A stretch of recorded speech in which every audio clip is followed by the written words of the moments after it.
como había preparado la homilía de la dominica de la infraoctava de Navidad, y en realidad hoy celebramos San Juan Evangelista, pues preparé la homilía de la infraoctava y entonces sobre la marcha pues se me ocurre hablar un poco, no yo, sino San Agustín, que es la traducción del latín del tercer nocturno de hoy, sobre el Evangelio que hemos leído. El Evangelio dice: en aquel tiempo dijo Jesús a Pedro, sígueme. Volviéndose Pedro a mirar, vio venir detrás al discípulo amado de Jesús y lo que sigue. Y San Agustín comenta sobre esto.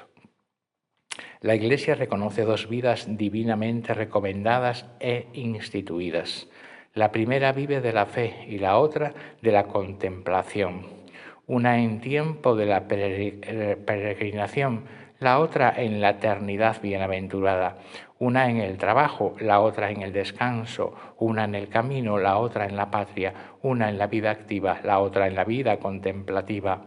Una se aparta del mal y otra el bien. Y otra obra el bien, la otra carece de todo mal y posee un gran bien del que goza. En una se pelea con el enemigo, en la otra se reina libre de todo enemigo. En una se socorre al indigente, en otra se vive en donde no existe la indigencia. En una se perdonan los pecados ajenos para que sean perdonados los propios. En la otra ni se sufre lo que debería perdonarse, ni se hace lo que necesitaría de perdón. Una es afligida por las calamidades a fin de que no se ensoberbezca con los bienes. La otra posee tal plenitud de gracia, carece de tal manera de todo mal y que sin peligro alguno de soberbia está unida al sumo bien. Una es buena, pero llena de miserias. La otra es mejor y bienaventurada. La primera se significa por el apóstol Pedro, la segunda por San Juan. La primera pasa íntegra en el curso de esta vida y termina con ella. La otra halla su complemento después del fin de esta vida y en el siglo venidero no tiene fin. Por eso se dice al primero, sígueme. Del otro está escrito, si quiero que permanezca así hasta que yo venga, ¿qué te va a ti? Tú sígueme. ¿Qué significa esto? En cuanto me es dable contemplarlo, ¿qué significa sino tú sígueme imitándome en la manera de sufrir los males temporales? En cuanto a él, que permanezca hasta que yo venga para recompensarle con los bienes eternos. Y entonces nos cabe nada más, muchas cosas preguntarnos, ¿no? Pero le dice, tú sígueme imitándome en la manera de sufrir los males temporales. Y entonces nos viene a la mente que está relacionado también incluso con la dominica de la infraoctava, donde hoy en el Evangelio el profeta Simeón le anuncia que a la Virgen María le atravesará el alma una espada con el sentido de la tribulación y con el sentido del sufrimiento. Se me ocurre hacer un breve resumen sobre una especial vocación que antes de acudir a la llamada meditó sobre la tribulación y sobre el mal. En 1947, el Papa Pío XII solicitó a una abadía que intentara socorrer a los miles de sacerdotes del este de Europa que estaban en peligro de morir de hambre en los campos de concentración del comunismo. De este llamado surgió una vocación extraña, como dice el propio llamado, la del monje y sacerdote Werenfried van Straten, dedicada a recorrer países en los que Dios llora. Pero antes de responder sí a la llamada, una noche en su celda meditó sobre la existencia del mal y cuando tuvo una comprensión de la razón por la que Dios lo permitía, se puso en pie para seguir la llamada. Lo siguiente es un extracto de su libro cuyas palabras yo subrayé hace muchos años y que siempre he admirado y me han conmovido y me siguen conmoviendo.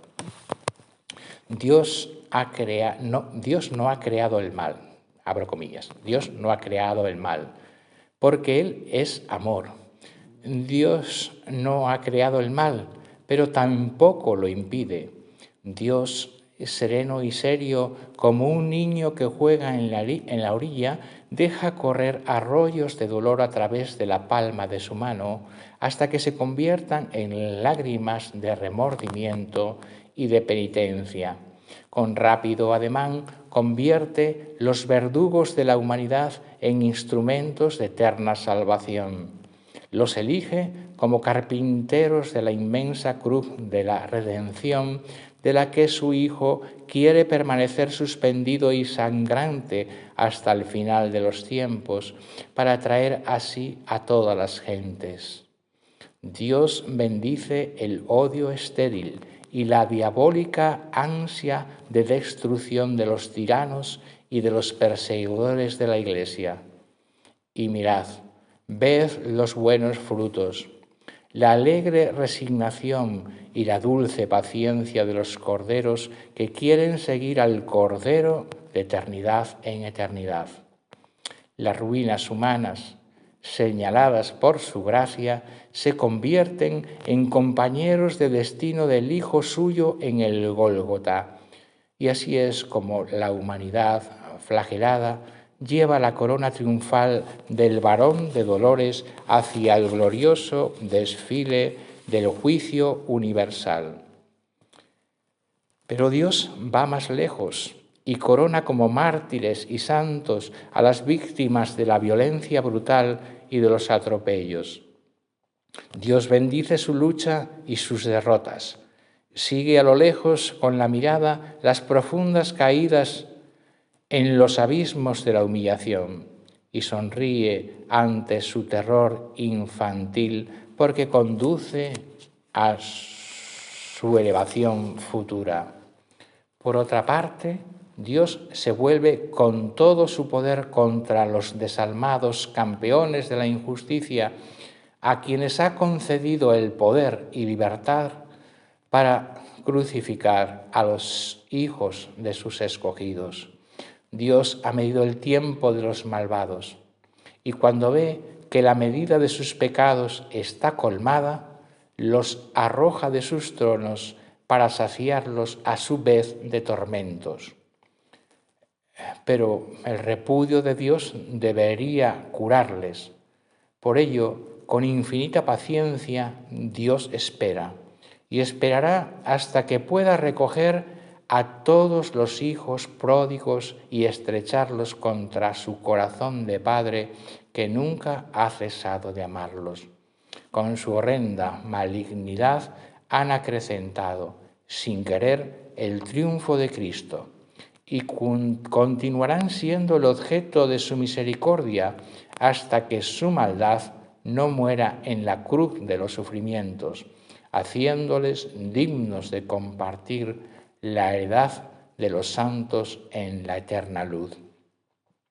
Pero también existen quienes en su arrogante lucha contra el amor de Dios persisten en el mal hasta el fin. Constituyen el negro escuadrón de los condenados por la eternidad. También su maldad es trocada por la mano ahora fuerte y férrea de Dios en testimonio de su divina justicia. El rechinar de los dientes de los condenados no se atenuará nunca y proclamará eternamente que fue justo castigo de Dios.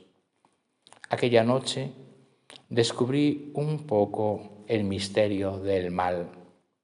Mi Biblia estaba abierta en el texto: «He aquí que yo renuevo todas las cosas». Y cuando Dios se acercó a mí sobre la lejanía del alto cielo tachonado de estrellas y llenó con su presencia mi alma y mi celda, no tuve miedo, porque supe que a mí mismo y a todos los demás nos llevaba Él seguros de la palma de su mano. Cierro comillas.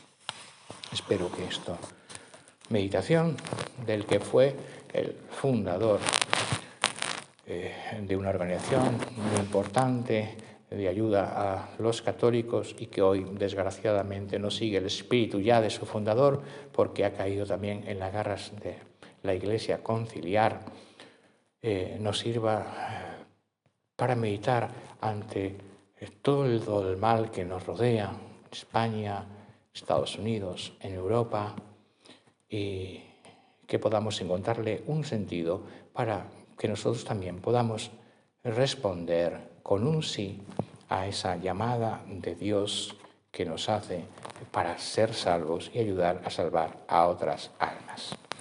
Que así sea. Ave María Purísima. En nomine Patris, Filii et Spiritus Sancti.